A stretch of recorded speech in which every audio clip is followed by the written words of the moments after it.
Hello, students. Good morning, all of you. Today, I, Rabindra Mohan Mishra, from Sri Jagdamba Sanskrit College, Batho, am taking the class of Shastri first. Yesterday, we have seen explanation from the poem Home Thoughts from Abroad. Today, we also see the explanation from the second stanza of the poem Home Thoughts from Abroad. This is very important for the coming examination. According to my point of view, this is very vital to read about it. The second stanza is as thus: and after April, when May follows, and the white throat builds, and all the swallows hark, where my blossomed pear tree in the haze leans to the field and scatters on the clover blooms and dewdrops at the bent sprays each. That is the wise thrush. He sings each song twice over, lest you should think he never could recapture the first fine careless rapture, and though the fields look rough with hoary dew, all will be gay when noontide wakes anew. The buttercups, the little children's dower, far brighter than this gaudy melon flower. These lines have been taken from the poem Home Thought from Abroad. These are composed by Robert Browning. Robert Browning was a very important poet of Victorian periods.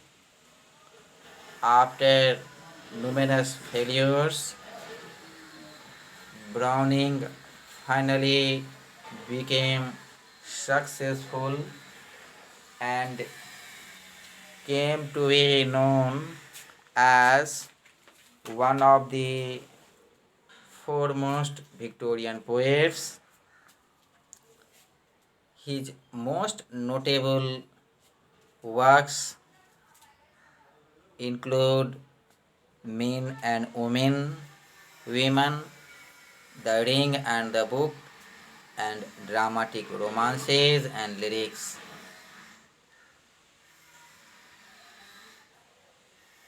It is it was first published in dramatic romances and lyrics. The speaker here speaks of his home country, England, fondly and says how lovely it would be to live there. He begins by saying that it was April now in England, It was the time when elm trees bear leaves and chaffinch, the second commonest breeding bird in Europe, sings. In these above lines, the poet starts with a very fantastic season month of April. The opening lines of the second stanza reveals that the speaker believes he will be away from England for quite some time. He dreams of the change from April to May that will take place in England while he is away. He longs to see the white-throated bulls and all the swallows. It is clear that birds are significant to the speaker, and for some reason the birds in England are more significant to him than the bird in his current place of residence. The use of the word hark at the beginning of the third line reveals that the speaker feels that what he has to say next is very important.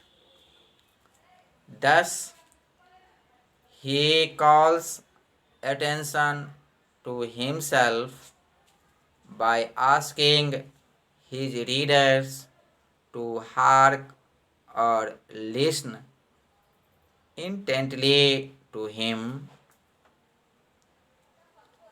He then continues to describe the spring in England as he describes the blue-gummed pear tree in the haze and the way it leans to the field and scatters on the clover.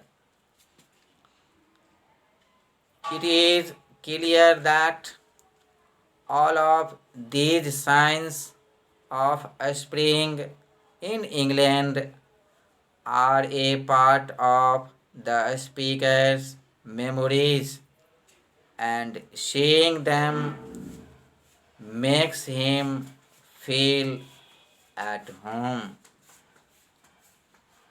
He goes on to describe the blossoms and dewdrops as well as the wish thrush, a songbird, as he sang each song twice over. The continuous use of describing nature reveals the impact nature has had on the speaker. He remembers every detail of spring in England. Whenever he spent a lot of his time in England, he was able to experience a variety of birds and plants and blossomed trees. These parts of nature come to mind when he realizes that it is a spring. In his current residence, a springtime does not bring the same interactions with nature as it did when he lived in England. Thus, he longs for England and describes each piece of nature that he desperately misses. The speaker continues to describe the songbird, revealing his connection with this title bird.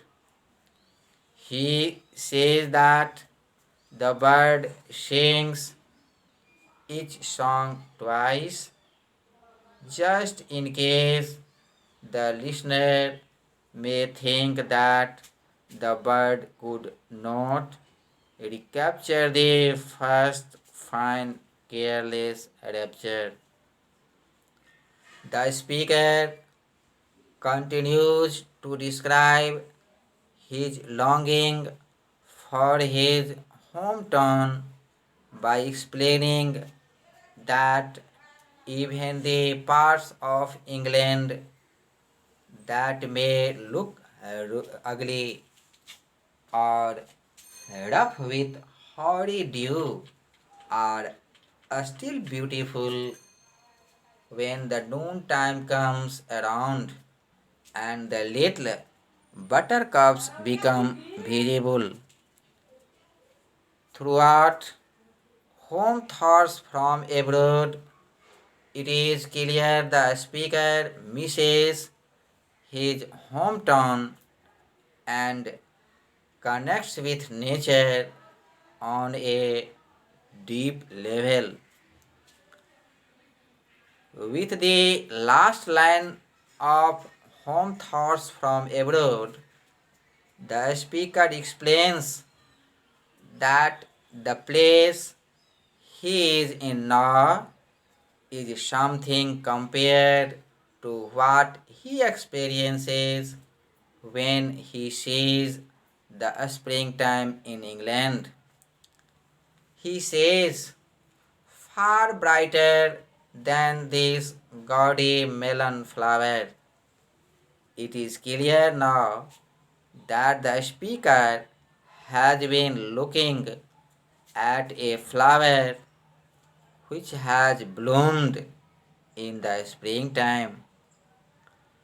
It would seem, however, that to him the little flower pales in comparison to the blossoms he has seen in England during the spring.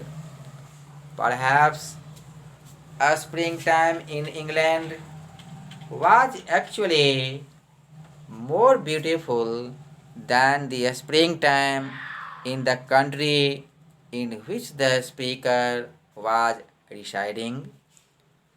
However, it is also possible that the spring in England held a special kind of beauty to the speaker because it was connected with his childhood and all that he knew before leaving his home country. In either case, it is clear that the speaker loves his home very much, longs for